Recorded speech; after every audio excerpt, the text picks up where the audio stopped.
سب سے پہلے تو یہ بتائیے، اگر ہم دین کے لیے کوئی جدوجہد کرتے ہیں، کوشش کرتے ہیں گھر میں دوستوں میں دین کی کوئی بات کرنے کے لیے، تو کس کے لیے کرتے ہیں؟ تو پھر لوگوں سے توقع رکھنے کا کیا مطلب ہوا؟ داتا گنج بخش علی حجویری رحمۃ اللہ علیہ، میں رات کشف المحجوب دیکھ رہا تھا، داتا صاحب نے عجیب بات لکھی ہے۔ داتا صاحب فرماتے ہیں جب تک نبی پاک علیہ السلام نے اعلان نبوت نہیں نہ فرمایا تھا،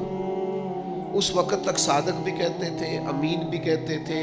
صلہ رحمی کرنے والا بھی کہتے تھے یہ تو غریبوں کا بوجھ اٹھاتے ہیں۔ جتنی دیر تک رسول پاک علیہ السلام نے لا الہ الا اللہ کی دعوت نہیں دی تھی،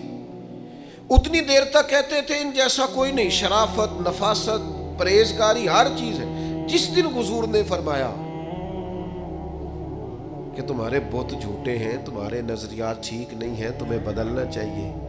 داتا صاحب لکھتے ہیں جس دن کہا کہ تمہارا یہ رویہ ٹھیک نہیں ہے، وہ جو صادق تھے انہی کو معاذ اللہ جادوگر کہنا شروع کر دیا، جن کو کل تک امین کہتے تھے انہی کو شاعر کہنا شروع کر دیا، جن کو کل تک آنکھوں کا تارا سمجھتے تھے ان کے خلاف تلواریں اٹھا لی۔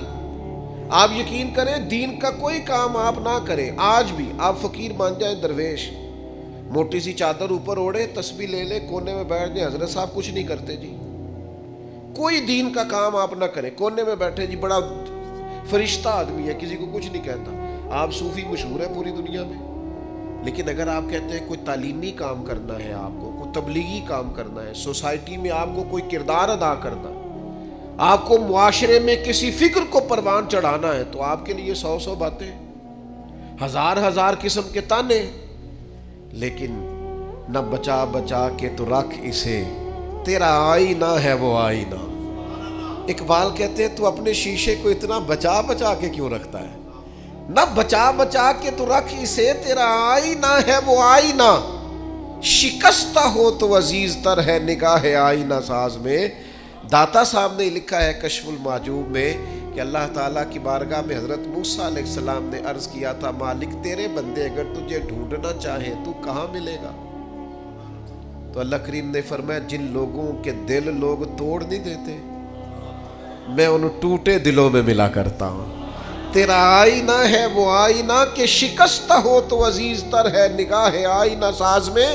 جب لوگ تانے دیتے ہیں، جب لوگ تکلیف دیتے ہیں، جب آپ بالکل ٹھیک چل رہے ہوتے ہیں، جب آپ محنت کر رہے ہوتے ہیں، جب آپ مخلص ہوتے ہیں، جب آپ جدوجہد کر کر کے تھک جاتے ہیں، اور لوگ جب پوری طور پر تانا زنی کرتے، باتیں سننے کو جب ملتی ہیں،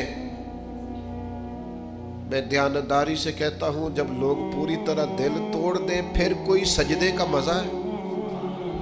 پھر کوئی دعا کی لذت ہے، پھر کوئی چسکا ہے اس کی بارگاہ میں حاضری کا، پھر کوئی تڑپ پیدا ہوتی ہے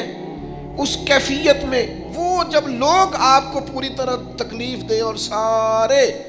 اسباب ظاہری ختم ہو جائیں، وہ جو لذت ہے نا اللہ کی بارگاہ میں جڑنے کی، وہ تعریف والوں کو کئی دفعہ نصیب، ٹوٹے دلوں میں تو رب ملتا ہے، نہ بچا بچا کے تو رکھ اسے، تیرا آئینہ ہے وہ، یہ شکستہ ہو تو عزیز تر ہے نگاہ آئینہ ساز میں۔ میرے عزیز طے کریں کہ اپنے ضمیر کے مطابق فیصلے ہوں گے، اللہ رسول کی رضا پانے کا کام ہوگا، اور اس تعریف سے نکل آئیں گے ہم کہ لوگ ہمارے بارے میں کیا کہتے ہیں۔ میں عرض کر چکا ہوں کہ داتا علی حجویری رحمۃ اللہ علیہ فرماتے ہیں کہ نبی پاک علیہ السلام کو صادق کہتے ہیں، امین کہتے ہیں، صلہ رحمی کرنے والا کہتے ہیں، اور جب کہا لا الہ الا اللہ پڑھو تو پھر جادوگر، پھر معاذ اللہ شاعر، پھر کچھ اچھا وہ یہ سارا کچھ کہتے رہے، تو کیا حضور شام کو بیٹھ کے حضرت صدیق اکبر کے پاس یا گھر میں سیدہ خدیجہ کے پاس یہ تبصرے کرتے تھے معاذ اللہ کہ دیکھو جی لوگ بات ہی نہیں سنتے، دیکھو توجہ ہی نہیں کرتے، دیکھو مجھے جادو، حضور یہ تبصرے کرتے تھے؟ وہ جس طرح بچہ آگ کے قریب بار بار جاتا ہے اور ماں ہاتھ پکڑ پکڑ کے روکتی نہیں، غصہ نہیں کرتی، اس کا خیال ہوتا ہے اسے پتہ ہی نہیں یہ جل جائے گا،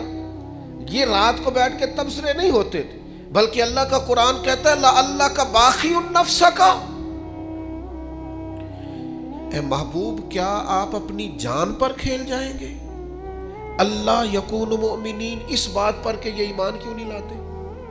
حضور آپ نے تو جان کی بازی لگا دی گویا، اتنی محنت کرتے ہیں، اتنی محنت کرتے ہیں. یہ اللہ کا قرآن ہے. وہ جادوگر کہتے جا رہے ہیں، ساحر کہتے جا رہے ہیں،